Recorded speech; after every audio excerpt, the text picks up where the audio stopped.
सत श्री अकाल और खुशामदीद। Very very good evening all of you people. This is Kumar Amit और आप सभी का स्वागत है आपके छोटे से चैनल के ऊपर, जहां मैं आप सभी के लिए क्लास 10 साइंस से जुड़ा हुआ तमाम कंटेंट लाता रहता हूं। आज की वीडियो में हम बात करने वाले हैं क्लास 10 केमिस्ट्री के पहले chapter chemical reaction and equation के उन सबसे ज्यादा इंपॉर्टेंट टॉपिक के बारे में। और वो सबसे ज्यादा इंपॉर्टेंट टॉपिक है how to balance a chemical reaction, यानी कि किसी भी केमिकल रिएक्शन को कैसे बैलेंस किया जाता है। तो आज का वीडियो हर एक क्लास 10 के स्टूडेंट के लिए बहुत ज्यादा यूजफुल रहने वाला है। जिसको केमिकल रिएक्शन बैलेंस करना आता है उसके लिए भी, और जिसको नहीं आता उसके लिए तो ये रामबाण साबित होने वाला है। तो मेक श्योर करके चैनल इस वीडियो को लास्ट तक जरूर देखिएगा। और हाँ, चैनल पे पहली बार आए हैं तो सब्सक्राइब कर लीजिएगा, बेल आइकन को जरूर प्रेस कर लीजिएगा ताकि ऐसी इंपॉर्टेंट वीडियोस आप सभी तक समय से पहुंच सके। तो विदाउट वेस्टिंग टाइम चलिए शुरू करते हैं। देखिए, बहुत बुनियादी बातें माय डियर फ्रेंड्स। यहाँ पे आपको टॉपिक दिख रहा है 5 easy tips to balance a chemical reaction. मैं आपको यहाँ पे समझाऊंगा कि कैसे 5 स्टेप के अंदर आप लोग किसी भी केमिकल रिएक्शन को बैलेंस कर सकते हैं। सेकंड पार्ट में मैं आपको बताने वाला हूं ट्रिक, कि जिस ट्रिक को आप लोग इस्तेमाल करके कोई भी टफेस्ट से टफेस्ट केमिकल रिएक्शन को बैलेंस कर सकते हैं। केवल और केवल 3 स्टेप के अंदर सिर्फ देख करके आप लोग बैलेंस कर सकते हैं। और उससे पहले मैं आपकी फाउंडेशन बनाने वाला हूं। जिस भी बच्चे को पहले चैप्टर के अंदर चाहे कुछ भी नहीं आता हो, लेकिन मेरी ये गारंटी है कि इस वीडियो को देखने के बाद केमिकल रिएक्शन एंड इक्वेशन की सारी बुनियादी जानकारी आप सभी के पास होगी। तो देखिए, कुछ इंपॉर्टेंट बातें हैं, हम लोग अपने लेक्चर को शुरू करते हैं। देखिए, सबसे पहले आप लोग ये समझिएगा, सबसे पहला सवाल मेरा ये है, यहाँ पे मैंने क्या लिखा हुआ है, मैंने लिखा हुआ है कि हाउ डू वी रिप्रेजेंट, कैसे हम लोग रिप्रेजेंट करते हैं किसी भी केमिकल रिएक्शन को। अब ध्यान से देखिएगा, एक शब्द है आपका केमिकल रिएक्शन। देखिए, मैंने अपनी कंप्लीट वीडियोस में बता रखा है, जब आप लोग चेंज की बात करते हैं, जब भी आप लोग बदलाव की बात करते हैं,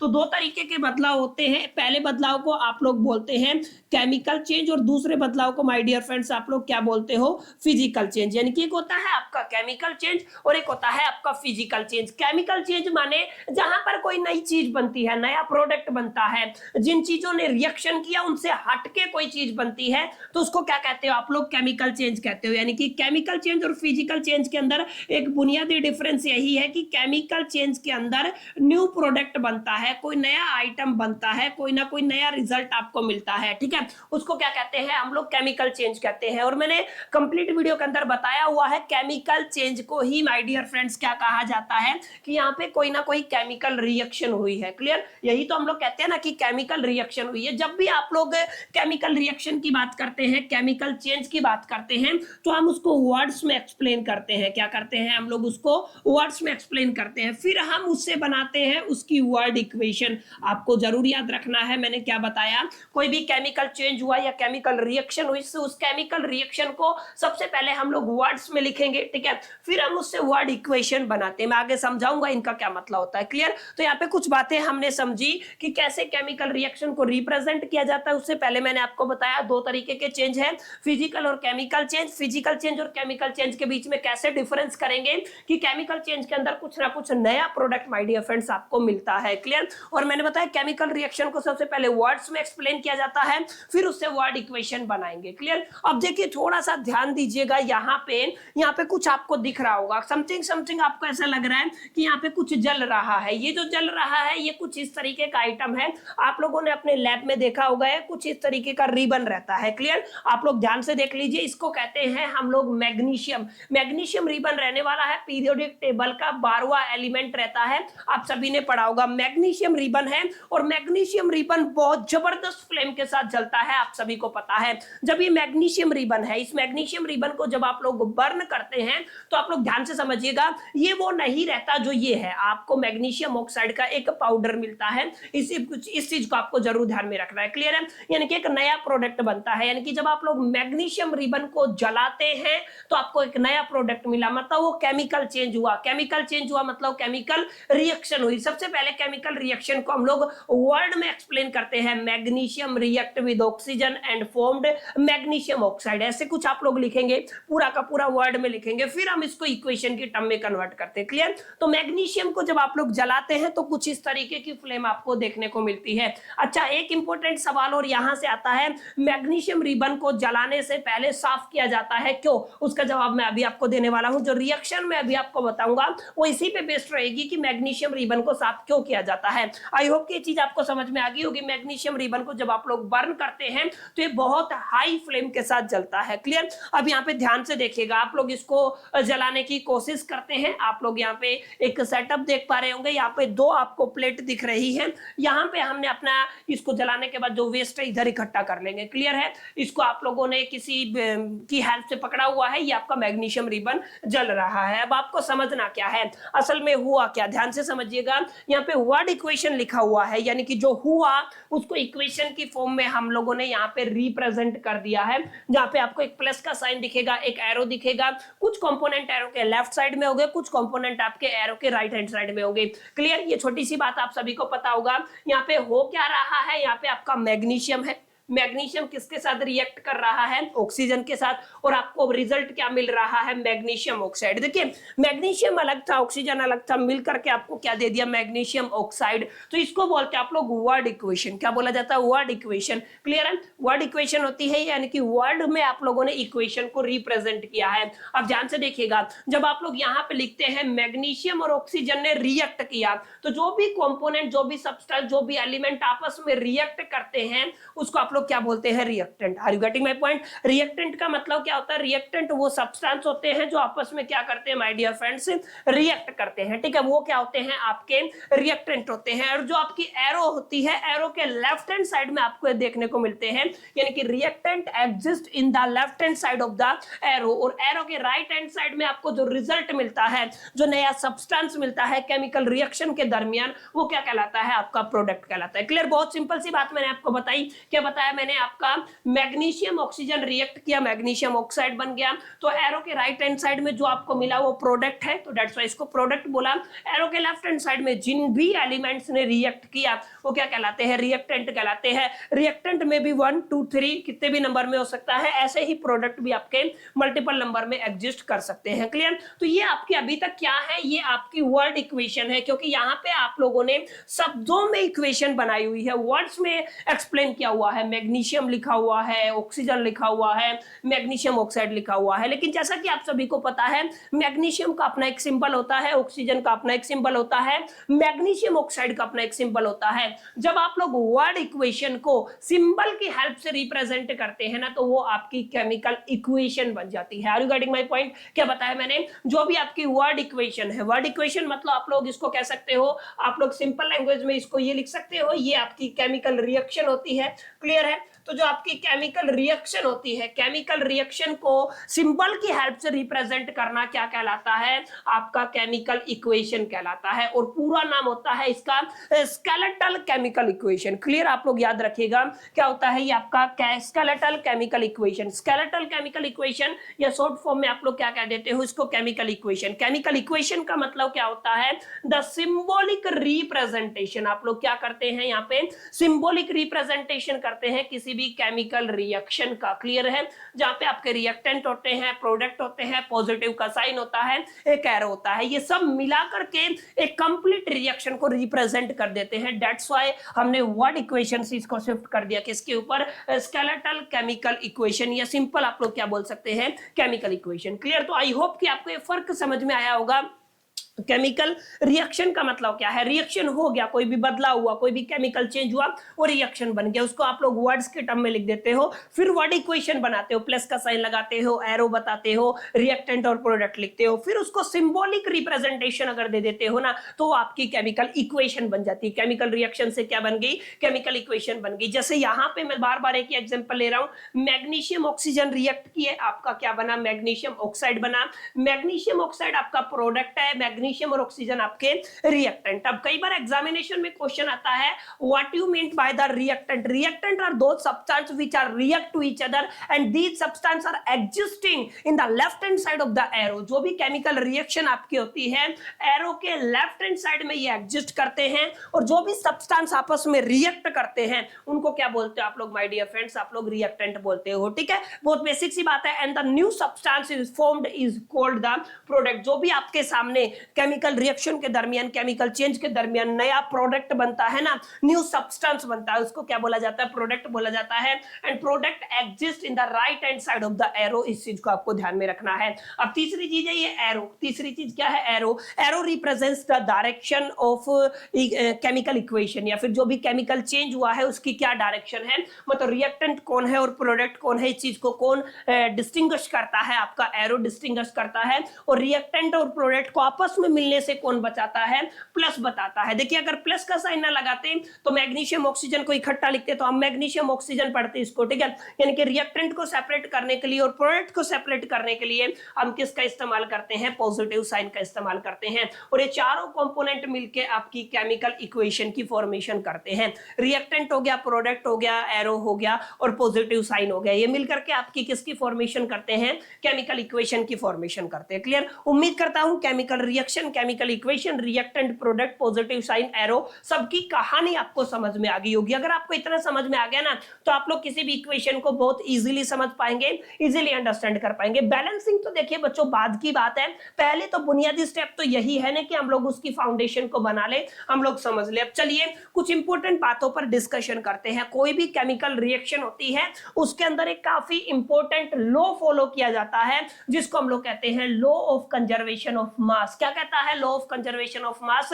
mass neither be created nor be destroyed. यानी कि जब आप लोग कोई भी केमिकल रिएक्शन होती है, केमिकल चेंज होता है तो दो साइड हो गई है, एक रिएक्टेंट हो गया है, एक प्रोडक्ट साइड हो गई है। तो मास ऑफ रिएक्टेंट जो टोटल बनता है वो किसके इक्वल होता है? मास ऑफ प्रोडक्ट जो टोटल बनता है। That's it. क्या बताया मैंने? रिएक्टेंट के जितने कंपोनेंट है, जितने भी रिएक्टेंट है, सबका मास का टोटल कीजिए, वो किसके इक्वल होना चाहिए? जो प्रोडक्ट बना है उसके मास के टोटल के इक्वल होना चाहिए। तो this is called the law of conservation of mass. और अगर आपकी कोई भी equation law of conservation of mass को फॉलो नहीं करती है तो उसको कहते हैं हम लोग अनबैलेंस्ड इक्वेशन। यानी कि number of atoms of reactant is equal to the number of atom of the product. यानी कि एलिमेंट की बात कर रहे हैं, किसी भी रिएक्टेंट के एलिमेंट के नंबर ऑफ एटम्स किसके इक्वल होने चाहिए? प्रोडक्ट के एलिमेंट के नंबर ऑफ एटम्स के इक्वल होने चाहिए। जैसे अगर आप लोग इसी इक्वेशन को आइडेंटिफाई करते हैं तो आपको क्या दिखेगा? मैग्नीशियम इधर 1 है, ओके, तो प्रोडक्ट साइड में भी कितना है? 1 है। यहाँ पे ऑक्सीजन कितना है? 2 है। यहाँ पे ऑक्सीजन कितना है? 1 है। देखिए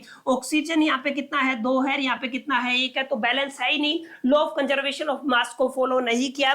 that's why this reaction is not the balanced equation. यहाँ पे प्रॉब्लम आती है, कुछ इस तरीके के सवाल आपको दिए जाएंगे। क्लियर है? तो यहाँ पे क्या होता है? मैग्नीशियम ऑक्सीजन आपस में क्या है? यहाँ पे आप लोगों को क्या करना है? यहाँ पे मैग्नीशियम ऑक्सीजन आपके रिएक्टेंट है, प्रोडक्ट मैग्नीशियम ऑक्साइड है, लेकिन this is not follow the law of conservation of mass. That's why this equation is unbalanced equation. और आज की वीडियो में मैं इसी मुद्दे पर बात करने वाला हूं, कैसे आप लोग किसी भी इक्वेशन को बैलेंस्ड कर सकते हैं। देखिए पहले आपको टेक्निक समझा देता हूं। कोई भी टेक्निक हो, आप लोग कोई भी इक्वेशन हो उसको टेक्निक की हेल्प से बैलेंस कर सकते हैं। जैसे इसी इक्वेशन को हम लोग ले लेते हैं, आपके पास मैग्नीशियम है, इसने रिएक्शन किया है ऑक्सीजन के साथ और आपको क्या बना के दे दिया है? आपका मैग्नीशियम ऑक्साइड बना के दे। तो चलिए अब शुरू करते हैं और समझने की कोशिश करते हैं कैसे किसी भी केमिकल रिएक्शन को आप बहुत इजी मेथड से बैलेंस कर सकते हैं। देखिए ये बेसिक सी रिएक्शन है जो अभी पिछली स्लाइड में मैंने आप सभी के साथ शेयर की थी।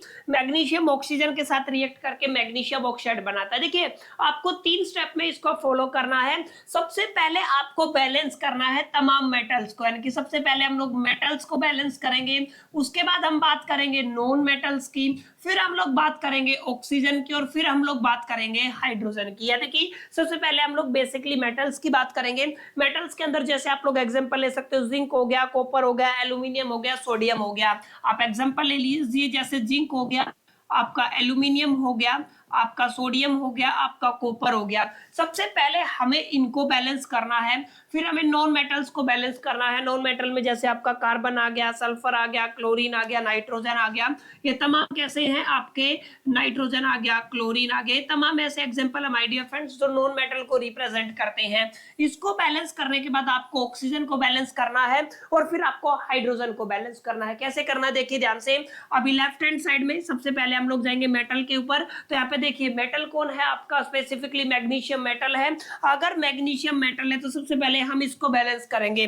मैग्नीशियम के लेफ्ट हैंड साइड में कितने एटम है, यहाँ पे नंबर 1 एटम है और यहाँ पे भी आपके कितने एटम है, 1 एटम है। इसका मतलब आपका मेटल क्या है, बैलेंस है। अब कहां पर जाते हैं, नॉन मेटल। नॉन मेटल कोई है नहीं तो अब किस पे जाते हैं हम लोग, ऑक्सीजन पे। किसको बैलेंस करेंगे, ऑक्सीजन को। ध्यान से देखिएगा, अब ऑक्सीजन लेफ्ट हैंड साइड में कितनी है, 2 है, लेकिन राइट हैंड साइड में कितनी है, 1 है। तो इसको मतलब इसको किससे मल्टीप्लाई कर देंगे, 2 से। क्लियर। पहली स्टेप आपको समझ में आ गई होगी कैसे करना है। सबसे पहले मेटल को बैलेंस करना है, मैग्नीशियम है ऑलरेडी बैलेंस है, फिर आपको नॉन मेटल है नहीं, फिर आपको क्या करना है, ऑक्सीजन को बैलेंस करना है। अब 2 से मल्टीप्लाई कर दिया।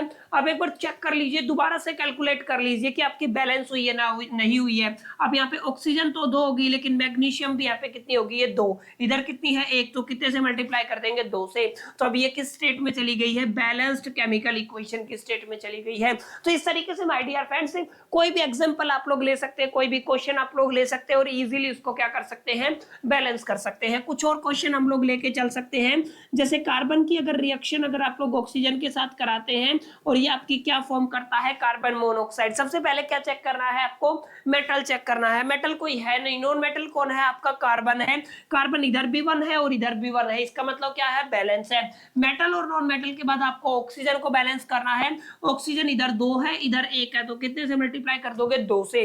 अब देखिए ऑक्सीजन तो बैलेंस हो गई है, लेकिन कार्बन भी 2 हो गए हैं, दैट्स व्हाई इसको किससे मल्टीप्लाई कर देंगे, 2 से। तो सिंपल सा फॉर्मूला यही है। सबसे पहले मेटल को पकड़िए, मेटल को बैलेंस कीजिए, फिर आपको नॉन मेटल को पकड़ना है, नॉन मेटल को बैलेंस कीजिए, फिर आपको ऑक्सीजन को, और लास्ट में जाके किसको बैलेंस करना है, हाइड्रोजन को बैलेंस करना। कोई भी डिफिकल्ट से डिफिकल्ट आप लोग एग्जांपल उठा लीजिए, केमिकल रिएक्शन के दरमियान आप लोग इसको इजीली बैलेंस कर पाएंगे। जैसे आप एक एग्जांपल ले सकते हैं Al4C3, जैसे एक एग्जांपल है हमारे पास से Al4C3, इसको आप लोग रिएक्ट करा रहे हो वाटर के साथ। जैसे आप लोग इसको वाटर के साथ रिएक्ट कराओगे तो आपको रिजल्ट मिलता है CH4, जिसको आप लोग मीथेन बोलते हो, और प्लस में आपको क्या मिलता है, एल्यूमिनियम हाइड्रोक्साइड, यानी कि AlOH, और एल्यूमिनियम की ऑक्सीडेशन स्टेट के हिसाब से यहाँ पे 3 आ जाएगा। मतलब इसको बैलेंस करना है, ठीक है। सबसे पहले किसको बैलेंस करना है, मेटल को। अब यहाँ पे देखिए मेटल कौन है, यहाँ पे मेटल है आपका एल्यूमिनियम। क्लियर। यहाँ पे एल्यूमिनियम कितने हैं, 4 है। यहाँ पे आपको दिख रहा होगा एल्यूमिनियम कितने हैं, 4। यहाँ पे एल्यूमिनियम का केवल 1 मेटल है, तो इसलिए इसको कितने से मल्टीप्लाई कर देंगे, 4 से। तो एल्यूमिनियम बैलेंस हो गया है। एल्यूमिनियम के बाद आपको नॉन मेटल बैलेंस करना है। अब नॉन मेटल के अंदर आपका कौन है, कार्बन है। तो कार्बन इधर कितने एटम है, 3 है, इधर कितने एटम है, आपका 1 एटम है, तो कितने से मल्टीप्लाई कर देंगे, 3 से मल्टीप्लाई कर देंगे। अब कार्बन भी आपका बैलेंस हो गया, एल्यूमिनियम भी आपका बैलेंस हो गया। अब आपको दोबारा से क्रॉस चेक करना। देखिए एल्यूमिनियम 4 है, एल्यूमिनियम 4 है, कार्बन 3 है, कार्बन 3 है। अब इसके बाद आपको किसको बैलेंस करना है, ऑक्सीजन को। इधर कितनी ऑक्सीजन है, 1, और इधर देखिए आपकी कितनी ऑक्सीजन है, 3 ये है और 4 मल्टीप्लाई है, 4 या 12 ऑक्सीजन इधर है, लेकिन इधर कितनी है, 3 है। तो अगर मैं इसको 6 से मल्टीप्लाई कर दूं तो आपकी ऑक्सीजन कितनी हो जाए, सॉरी, अगर आप लोग ध्यान से देखेंगे तो यहाँ पे कितनी है, 3 ऑक्सीजन ये रही और 4 ये, 4 से मल्टीप्लाई करोगे 12 ऑक्सीजन हो गई। इधर कितनी ऑक्सीजन है, केवल आपकी 1 ऑक्सीजन है। ध्यान से देखिए यहाँ पे ऑक्सीजन कितनी है, 1 है, तो कितने से मल्टीप्लाई कराना पड़ेगा आपको, 12 से मल्टीप्लाई कराना पड़ेगा। अब ऑक्सीजन को एक बार दोबारा से बैलेंस चेक कर लीजिए। एल्यूमिनियम 4 है, एल्यूमिनियम इधर भी 4 है, कार्बन इधर 3 है, इधर भी 3 है। अब ऑक्सीजन इधर 12 है और इधर भी कितना है, 12 है। अब हाइड्रोजन देखिए 12 दूनी 24 हो गया। अब यहाँ पे देखिए कितना है, 4 या 12, यहाँ पे हाइड्रोजन है, और यहाँ पे कितनी है, 4 या 12, यहाँ पे हाइड्रोजन है। 12 + 12 कितने हो गए, 24। तो क्या हो गया आपकी बैलेंस, दैट्स इट। तो बहुत आसान तरीके से माय डियर फ्रेंड्स इसको क्या कर सकते हो, आप लोग बैलेंस कर सकते हो। एक और एग्जांपल हम लोग ले सकते हैं, जैसे अगर मैं लेता हूं आपके कॉपर ऑक्साइड की रिएक्शन अगर हम लोग कराते हैं अमोनियम के साथ, यानी कि NH3 के साथ अगर आप लोग रिएक्शन कराते हैं तो यहाँ पे कॉपर आपका अलग हो जाता है, प्लस में आप लोग देखेंगे नाइट्रोजन और प्लस में आप लोग देखेंगे हाइड्रोजन। तो इस तरीके का क्वेश्चन आपके एग्जामिनेशन में आता है। ध्यान से देखें, सबसे पहले किसको बैलेंस करना है, मेटल को। कॉपर कितना है, 1 है, इधर भी कितना है, 1 है, बैलेंस है। अब किसको करना है, नॉन मेटल को। अब नॉन मेटल देखिए यहाँ पे स्पेसिफिकली नाइट्रोजन को हम लोग बैलेंस करते हैं। यहाँ पे नाइट्रोजन 1 है, यहाँ पे नाइट्रोजन 2 है, तो इसको कितने से मल्टीप्लाई कर देंगे, 2 से। क्लियर, इसको कितने से मल्टीप्लाई कर दिया, 2 से। अब नाइट्रोजन तो बैलेंस हो गया है। अब किसकी बारी आती है, ऑक्सीजन की। क्लियर है, अब किसकी बारी आती है, आपकी ऑक्सीजन की। अब देखिए ऑक्सीजन को कैसे बैलेंस करना है, यहाँ पे एक एटम है और यहाँ पे भी कितना है, एक एटम है, ऑक्सीजन ही ऑलरेडी बैलेंस है। अब बात करते हैं हाइड्रोजन की, 3 2 जा 6, हाइड्रोजन कितने हैं, 6 है, लेकिन यहाँ पे कितने एटम है, 2 है, तो अगर मैं इसको 3 से मल्टीप्लाई कर दूं तो कितना हो जाएगा, 3 2 जा 6, ठीक है। अब एक बार दोबारा से चेक कीजिए, कॉपर एक है, कॉपर एक है, ऑक्सीजन कितने एटम है, ऑक्सीजन अब यहाँ पे देखिए डिसबैलेंस हो गया है, ऑक्सीजन के 3 एटम हो गए हैं, यहाँ पे एक है, तो इसको कितने से मल्टीप्लाई कर दोगे, 3 से। अब देखिए यहाँ पे कॉपर भी डिसबैलेंस हो गया है, कॉपर के भी कितने, 3 एटम हो गया, तो इसको कितने से मल्टीप्लाई करना पड़ेगा, 3 से, और ये क्या हो जाएगी आपकी केमिकल रिएक्शन बैलेंस। तो बिल्कुल सिंपल है, सबसे पहले मेटल को बैलेंस कीजिए, फिर नॉन मेटल को बैलेंस कीजिए, फिर आपको ऑक्सीजन को और फिर आपको हाइड्रोजन को बैलेंस करना है, ठीक है। एक और आप लोग एग्जांपल ले सकते हो, आप लोग मैग्नीशियम ऑक्साइड का एग्जांपल ले लीजिए, जिसको आप लोग रिएक्ट कराते हैं HCl हाइड्रोक्लोरिक के साथ, और आपको क्या मिल जाता है, आपको MnCl2 मिल जाता है। ध्यान से समझिएगा, MnCl2 आपको मिलेगा, फिर वाटर मिलेगा, और आपको साइड वाइज क्या मिल जाएगा, आपको क्लोरीन भी मिल जाएगा। अब इसको कैसे बैलेंस करना है, सबसे पहले मेटल को बैलेंस करेंगे। मेटल आपका यहाँ पे मैग्नीज है, अब यहाँ पे मैग्नीज एक है और यहाँ पे भी मैग्नीज एक है, बैलेंस है। नॉन मेटल के अंदर आप लोग देखेंगे यहाँ पे क्लोरीन है, यहाँ पे एक एटम है, और यहाँ पे क्लोरीन के 2 यहाँ पे है और 2 यहाँ पे, टोटल कितने हो गए, 4, और यहाँ पे कितना है, 1, तो कितने से मल्टीप्लाई कर देंगे, 4 से, क्लोरीन बैलेंस हो गया, ओके। अब एक बार दोबारा से चेक कर लीजिए, मैग्नीशियम एक है, मैग्नीशियम एक है, ओके, क्लोरीन इधर 4 है, यहाँ पे कितना है, 4 है, ओके। अब किसको बैलेंस करेंगे, ऑक्सीजन को, ऑक्सीजन 2 एटम है यहाँ पे और यहाँ पे 1 एटम है, तो कितने से मल्टीप्लाई कर देंगे, 2 से। अब यहाँ पे ऑक्सीजन 2 हो गया। अब किसको बैलेंस करना है, हाइड्रोजन को, हाइड्रोजन देखिए 2 दूनी 4 यहाँ पे है और 4 हाइड्रोजन, इसका मतलब ये रिएक्शन क्या होगी, बैलेंस। तो कोई भी एग्जांपल ले ले आप लोग, सिंपल स्टेप से इसको क्या कर सकते हैं, बैलेंस कर सकते हैं।